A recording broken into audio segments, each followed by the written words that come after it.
Question d'actualité et je prie que le Seigneur puisse, par sa grâce divine, par les mots, éclairer mon frère et ma sœur qui va entendre cette exhortation, ce message.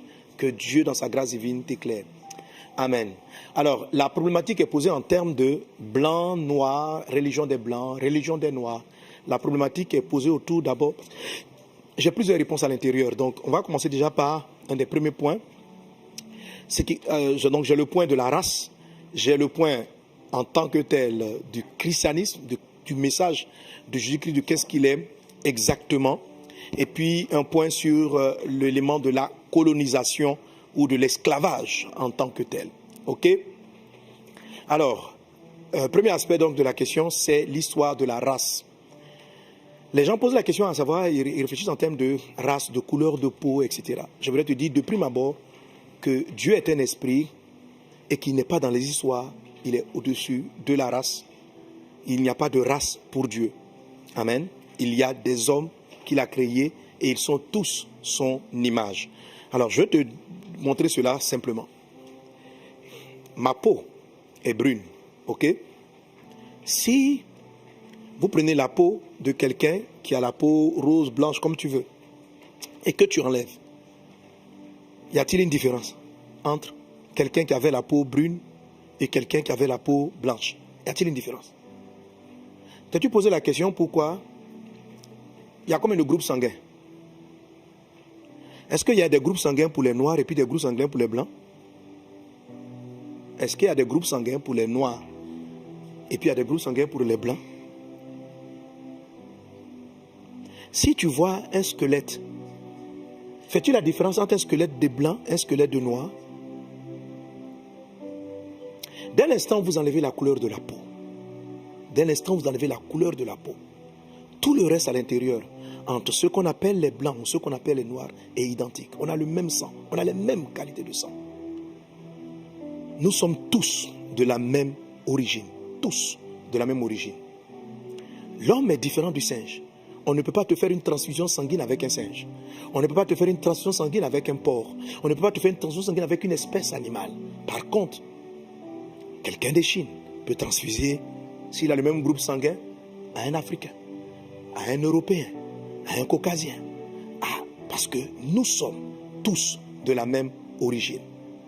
Alors, lorsque quelqu'un dit « revenons à nos religions ancestrales », de quelle origine tu parles?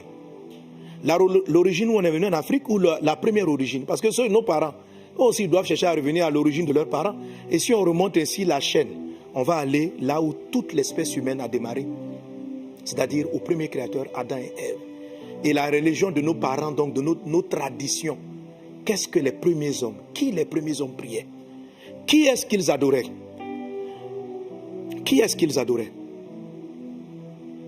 Si tu remontes l'âge, du moment qu'on a tous la même origine. Toutes les espèces qui ne sont pas d'origine humaine n'ont pas le même sang que l'homme, n'ont pas la même morphologie que l'espèce humaine. Nous avons tous la même origine, nous avons les mêmes capacités. Nous avons les mêmes capacités. Donc nous sommes la même origine. Alors Dieu qui a créé l'espèce humaine, c'est pourquoi la Bible n'en parle pas. Quand on lit la parole de Dieu, il y a des noirs, il y a des blancs. Mais si Dieu devait commencer à stigmatiser, lui là c'est un blanc, lui là c'est un noir, il sera lui-même l'auteur de ce qu'on appelle le racisme. Chez Dieu, tous les hommes sont égaux. Tous les hommes sont égaux. Il n'y a ni blanc, ni noir. L'esprit d'un homme n'a pas de couleur. L'esprit, l'âme n'a pas de couleur. Et quand on parle de Dieu, quand on parle d'esprit, les esprits ne sont pas physiques. Ils ne sont ni blancs ni noirs. Il n'y a pas des esprits africains, des esprits occidentaux, des esprits chinois. Non.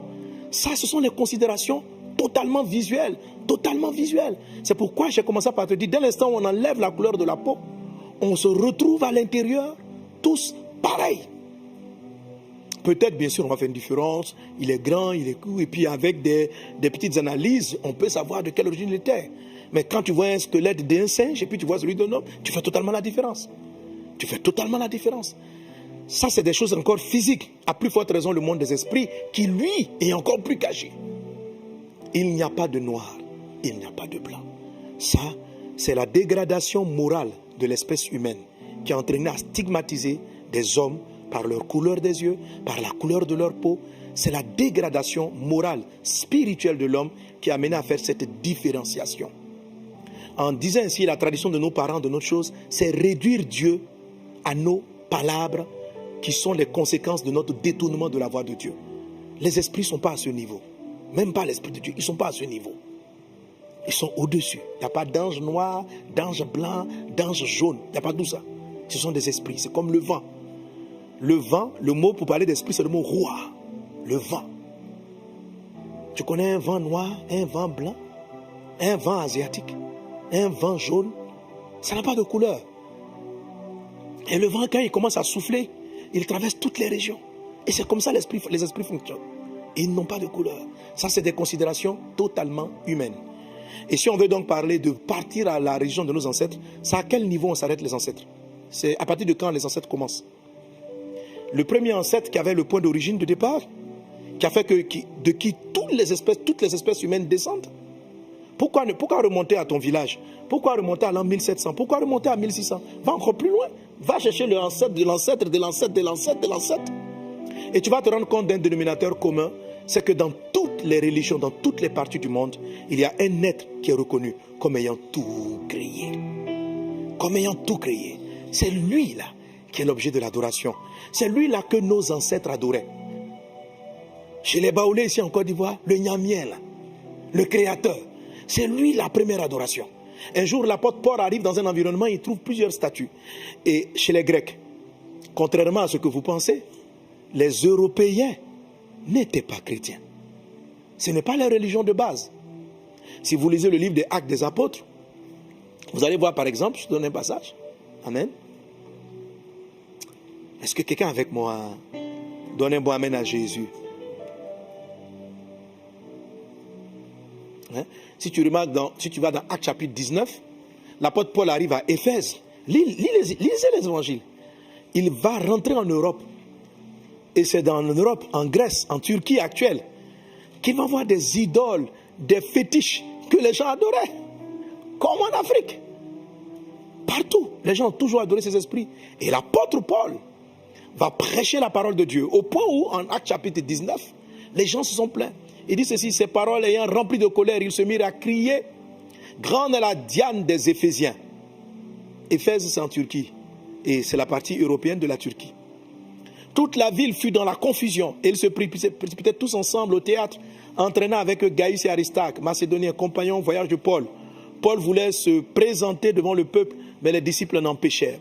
Quelques-uns même, des Aristarque, des Azac, etc. Bref, et il va dire ceci, verset 34. Mais quand ils reconnurent qu'ils étaient juifs, tous d'une seule voix crièrent pendant près de 2 heures, grande est la Diane des Éphésiens. Et puis ils vont continuer à dire, mais que cette Diane-là, elle est révérée dans toute l'Asie, dans toute l'Europe.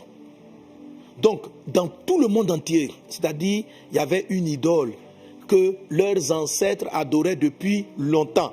Et l'apôtre Paul a amené l'évangile là-bas. L'apôtre Paul lui-même, il est d'origine juive, c'est-à-dire d'un côté de l'Asie, ce n'est pas un Européen. Amen. Ce n'est pas un Européen. Donc, le christianisme n'est pas une religion européenne occidentale. C'est l'Europe qui a colonisé l'Afrique. Ce n'est pas le christianisme. Alléluia. Le christianisme ne vient pas d'Europe. Le christianisme, le message de Jésus, amen, vient d'Israël. Vient d'Israël et il n'a pas été diffusé dans le monde entier par la colonisation. Bien au contraire, ce sont les chrétiens qui étaient jetés en prison. Mais malgré cela, l'apôtre Paul va prêcher, va parler de l'amour de Jésus et la parole de Dieu va gagner la Rome, va gagner l'Europe sans coloniser qui que ce soit, sans imposer qui que ce soit.